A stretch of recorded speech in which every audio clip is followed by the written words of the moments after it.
Hey guys, Nostalgic Dan 1 again, and I'm here with a new pickups video.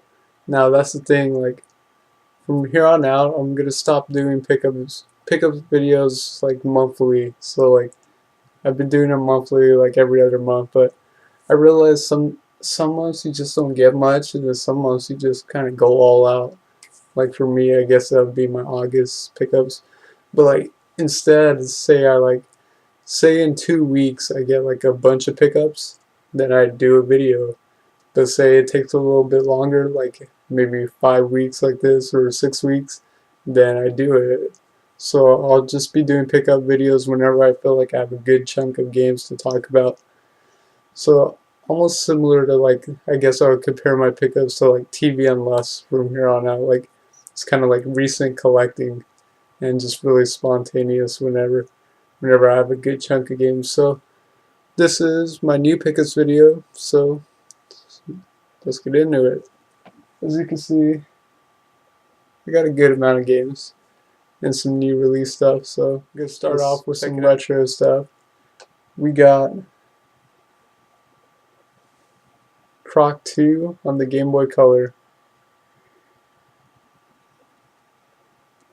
Now this is an interesting game, like, because I was kind of expecting a platformer, but I looked it up and to my surprise, it's actually an adventure game starring Croc. Like you have little hearts and everything. You can go around and explore. It's an exploration adventure game. And I played it and I enjoyed myself from what I played of it. Quirky little game. I like it. Pretty cheap. And next we got an interesting puzzle game. And I like this game a lot. It's called Cluster for the Game Boy Color. Now essentially what this is like, I guess I would compare it as like a 360 degrees Tetris, if that makes any sense. You start off with like a small block in the center, but the key to this game is like it's like Tetris, but blocks come from all angles, so like all four sides of the screen, so like this way and then this way, and you start to get like a cluster of blocks, hence the name cluster. But like the way you get rid of blocks is you develop 3 by 3 squares, and then that gets rid of those blocks. So that's kind of like, almost 360 degrees Tetris. If you like Tetris, I would recommend this. I like it a lot. Next, we have Vector Man for the Sega Genesis, a nice piece of Sega Genesis eye candy. And it's a great game. It's a 2D side-scrolling like action game. It's like a shoot 'em up, I guess. So like you shoot like these little particles and all that. The key to this game though is like it really showcased what the Genesis could do back in the day. And I played it and I really enjoy this game a lot. It's a really fun game. Probably have to track down the second one sometime soon, but Vector Man, I like it a lot. And another Genesis game, I heard a lot of people talk about this game. And I can appreciate what it tried to do, but I'm not a big fan of this game. And that is Ecco the Dolphin. I never played it before. And it's like, how would I say this? It's like an action adventure kind of game. Like, to kill enemies, like other enemies in the ocean, you like charge with the dolphin.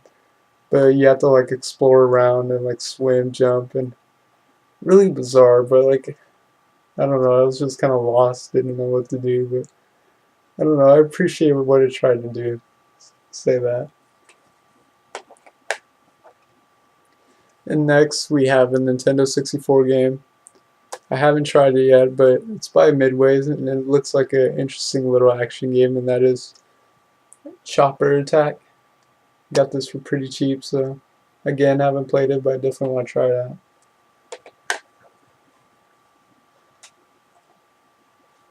And this next item, I actually got it for free, best price of all, and that is a great condition Super Game Boy adapter for the Super Nintendo. This is awesome.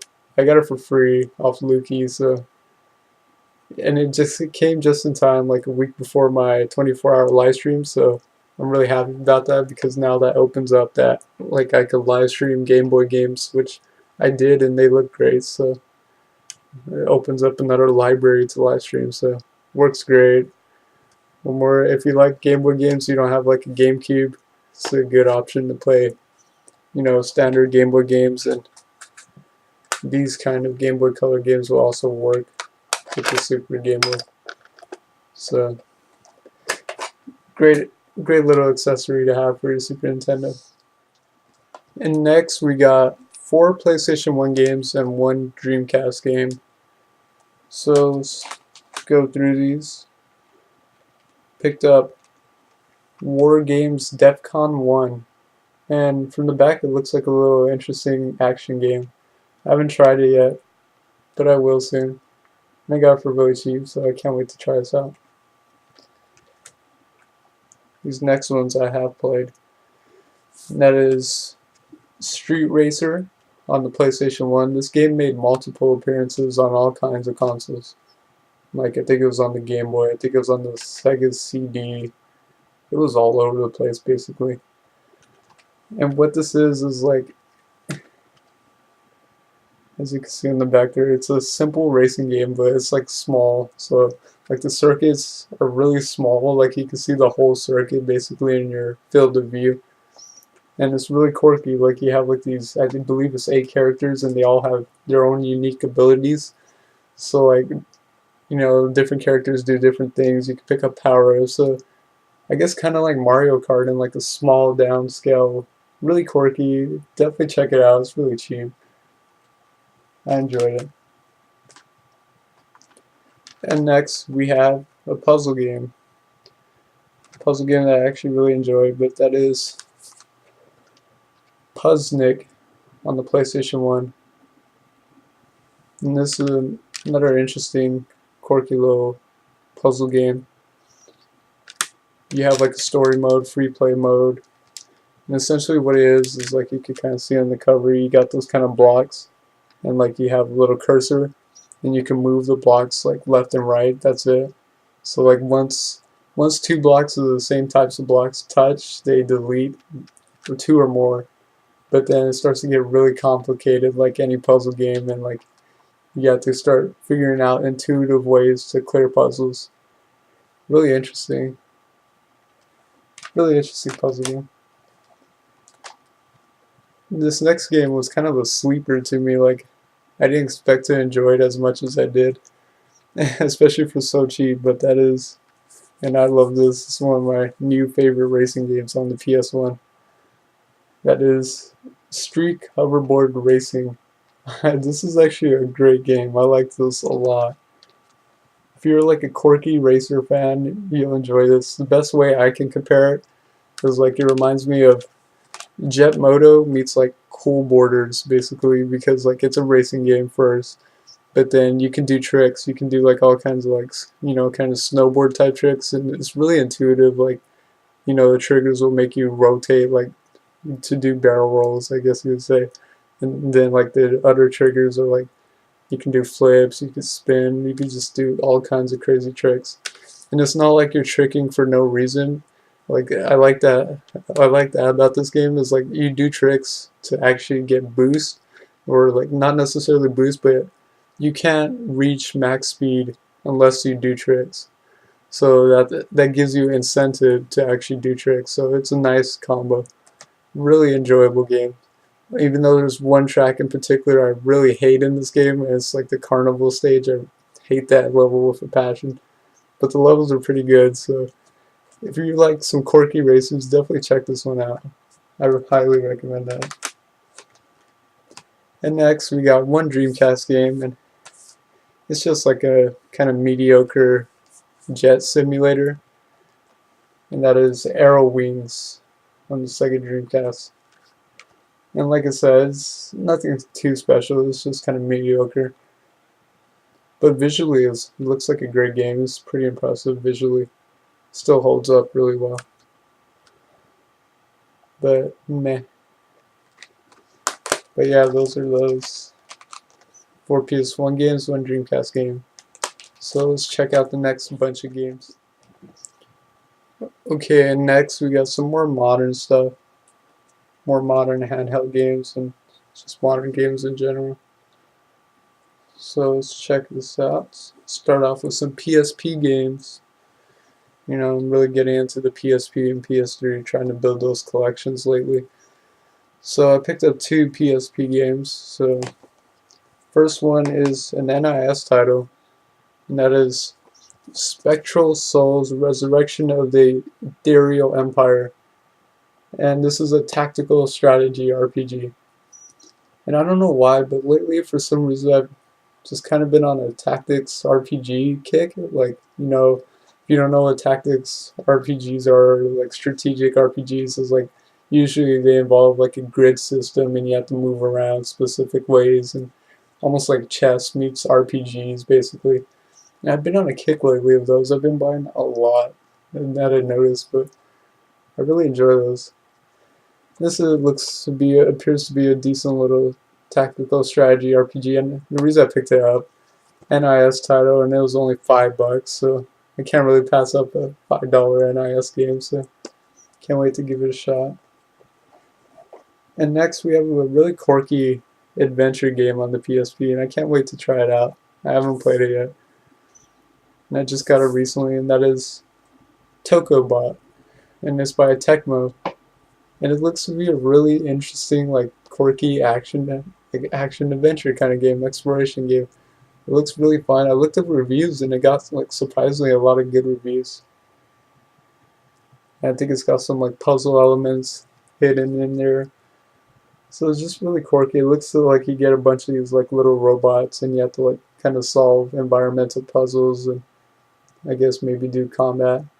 I'll definitely pop this game in. I'll probably live stream this game on my upcoming 24-hour live stream. I'll probably start this on there. But I can't wait to try that out. So those are the PSP games. And I did still pick up a Nintendo DS game. And I got it for pretty cheap. And once I saw the title, I had to pick it up for the price. But I picked up Final Fantasy Fables Chocobo Tales on the DS. And this is like a really, really lighthearted RPG. Kind of RPG. It's not necessarily an RPG. It's more of like a mini game kind of collection. It's got lots of mini games in there. You do like card battles, so that's kind of like RPG-ish. And I believe it's got some sort of lighthearted story that wraps that all up. But I looked at reviews, and surprisingly, this got like a lot of great reviews. So for a kind of side game and I only got it for $5. So I had to pick it up. I couldn't resist it. Really quirky. Not like these kind of lighthearted games, and it's just easy to pick up and just play. It looks like the mini games look fun, so definitely can't wait to try it out. Final Fantasy Fables, Chocobo Tales. And next we got two PS2 games. The first one I got for only $1, so I'm gonna try it out for $1. And that is Mojo for the PS2. And it's like a kind of like puzzle game, 3D puzzle game kind of thing. I guess it's got like some different modes. For $1, I'm definitely gonna at least try it out. And if I get an hour's worth of entertainment out of it, well, that justifies $1. I looked up reviews and it seems kind of like meh, but who knows? And the next game I got for the best price ever, free. So I got this for free from Lukey Games, and that is Jax 3, and it's in mint condition too, so happy about that. So I never played a Jax game, and I obviously want to get back into the series, but for free, I'm definitely gonna pick up Jax 3. And I heard this is probably one of the better ones, even though I really am interested in the first one too a lot, because I know these are more like action based, and the first ones were more like platforming heavy. So I definitely want to try both those out. But here's Jax 3 for free. So this is Naughty Dog. I forgot Naughty Dog did this. So definitely, I'll be trying that out. Maybe on the 24-hour live stream, start that up.